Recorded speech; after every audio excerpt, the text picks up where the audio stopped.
ఇండి కూటమికి DMK good bye చెప్పింది. టీవీకేకు కాంగ్రెస్ మద్దతు తెలపడంతోనే భగ్గుమన్న డీఎంకే అధికారికంగా ఆ పార్టీతో తెగదెంపులు చేసుకుంది.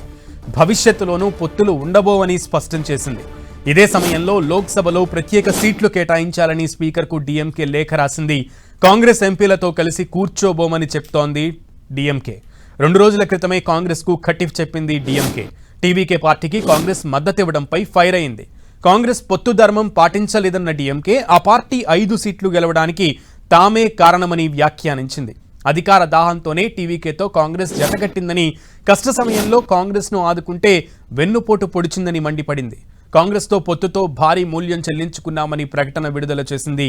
కాంగ్రెస్ నిజస్వరూపం దేశానికి అర్థమైందని, ఇకపై ఆ పార్టీతో పొత్తు ఉండదని తేల్చి చెప్పింది. ద్రవిడ మున్నిట్ర కజకం. జాతీయ స్థాయిలో బీజేపీని ఎదుర్కోవడానికి ప్రాంతీయ పార్టీల సహకారం అవసరమని భావిస్తున్న కాంగ్రెస్ విజయ్ వంటి యువనేతతో జతకట్టడం ద్వారా రాష్ట్రంలో తన ఉనికిని మరింత బలోపేతం చేసుకోవాలని చూస్తోంది. అయితే తమతో పొత్తులో ఉండి ఎన్నికలకు వెళ్లి ఫలితాల తర్వాత విజయ్ పంచన కాంగ్రెస్ చేరడాన్ని డీఎంకే తప్పుపడుతోంది. వెన్నుపోటు రాజకీయాలు తగవంటూ ఘాటుగానే స్పందించింది. కాంగ్రెస్తో భవిష్యత్తులో ఎలాంటి పొత్తులు పెట్టుకోబోమని స్పష్టం చేసింది.